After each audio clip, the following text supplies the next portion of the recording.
Coming up on First at 4, one person is dead and another in custody following an overnight shooting in Knott County. And for the fourth day in a row, hundreds of people have flocked to Frankfort in hopes of getting in-person help for their unresolved unemployment claims. And summer is right around the corner. It looks like we're going to have temperatures to match. First at 4 is next. Dedicated to Eastern and Southern Kentucky, this is WYMT Mountain News First at 4. Good afternoon, I'm Steve Hensley. First at 4, a developing story we've been following out of Knott County today. A woman is dead after a shooting overnight. Kentucky State Police also have a man in custody right now. Troopers received the call around midnight about reports of a gunshot. When officers arrived, they also heard additional shots. This happened near the Sassafras community. With it being an initial and ongoing investigation, there really aren't specific details that are readily available, but as detectives continue with their investigation, obviously being as thorough and detailed and professional as they can, once details arise and are made available, then those will be released. The identity of the woman has not been released, as has the identity of the person in custody.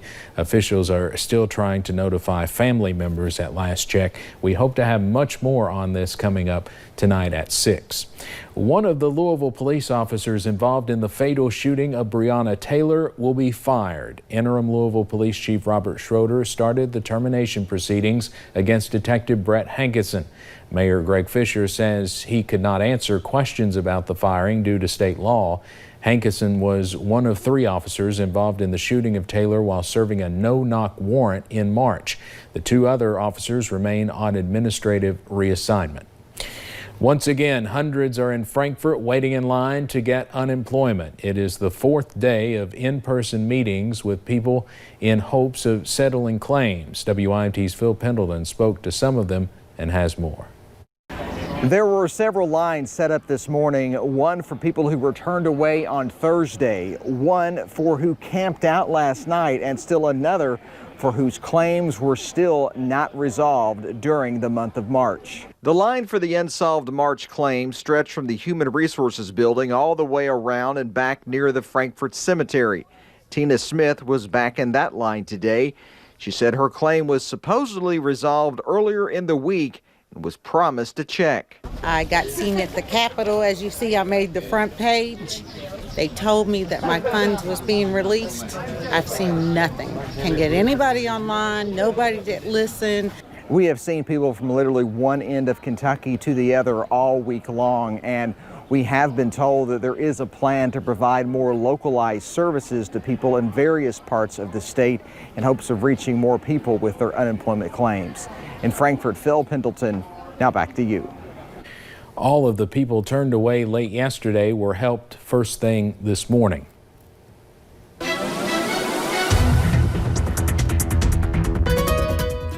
Well, we've seen a few scattered showers today, but we've also had some very nice moments this afternoon as well. Let me take you to this beautiful view behind me here at the WYMT studio camera. You can just see that nice mixture of sun and clouds that we are seeing here in Hazard, Kentucky, but it's not the case everywhere. If you look at satellite and radar, you can see we have seen a few scattered showers throughout the afternoon hours. It looks like the majority of those did kind of linger more towards our southern counties. So if you are more towards that Kentucky, Virginia, Tennessee border, you probably got a little bit more on the wet side this afternoon. But we also really warmed up today. We've been a little bit cooler this past week, but temperatures really warmed up today. A lot of us got into those 80s. We hit 80. We're 81 here currently in Hazard, 82 into Jackson. Not quite in those 80s if you are more towards that southern border. Like I said, they saw a little bit more rain, a little bit more cloud cover. They kind of stayed in those 70s, but I mean still very warm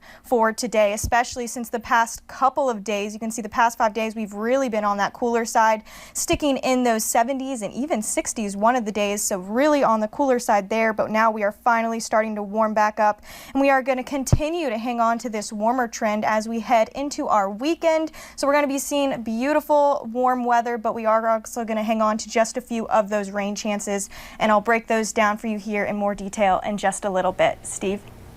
All right, thank you very much, Brooke. A big giveaway in Manchester just concluded. The intention was to help families through this pandemic while also helping kids learn. WYMT's Will Puckett was there and has more. Save the Children set up shop in front of Clay County Middle School today for a drive-through giveaway. It is providing families with bags full of hygiene items and reading materials. The idea behind this giveaway is providing children who may go without these items and learning materials the ability to not miss a beat when learning that may suffer through the coronavirus pandemic. And we're concerned that wide-scale learning loss is going to be one of the biggest and longest-lasting impacts on children in Eastern Kentucky of this pandemic. So ensuring that they have essential items at home to stay healthy and to continue learning is important to us. Save the Children is providing materials to 70 schools throughout Eastern Kentucky this summer, just trying to bridge that learning gap that they fear is going to be caused by the coronavirus pandemic. In Clay County, Will Puckett, WYMT Mountain News. And we'll have more on this Save the Children event in Clay County later tonight.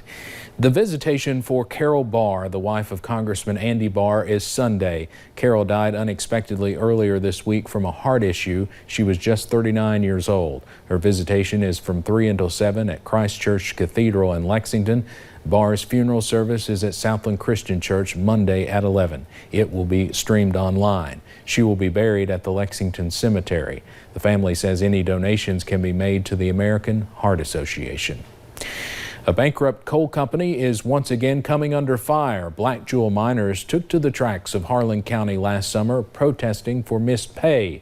The Lexington Herald-Leader reports environmental conditions at the mines became worse since the protest.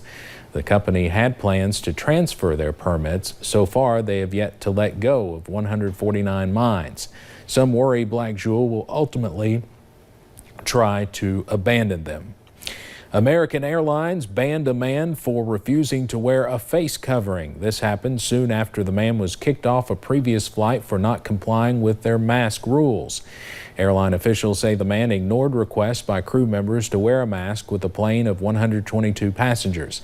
A spokesperson said they banned the man after reviewing the incident. American and other leading U.S. airlines vowed to step up enforcement after several passengers criticized other passengers not wearing their masks. Baptist Health received a nearly $900,000 grant from the FCC to fund telehealth efforts. The grant covers special equipment to remotely connect physicians with COVID-19 patients, either in a hospital or at home. Among items purchased include 16 carts equipped with high-powered cameras and touchscreen computers for video visits. Other tools include digital otoscopes and stethoscopes. The equipment will benefit clinics in Williamsburg, Barberville, and Corbin. Two popular children's cough medicines, Robitussin and Dimetapp, are voluntarily recalled. The recall includes 3 lots sold between February and the beginning of June. You can see the images there on your screen. Children's Robitussin honey cough and chest congestion, and children's Dimetapp cough, cold and cough. Company officials say the recall is due to a potential overdose risk. The wrong sized dosing cups were put in the packages. This could cause parents to put too much medicine in the cup. People with questions regarding the recall can call 1-800-762-4675, that number there on your screen, Monday through Friday from 8 a.m. until 6 p.m. Let's head over to Wall Street now on this Friday. Not the best end to the week on Wall Street. The Dow closes down today 207 points.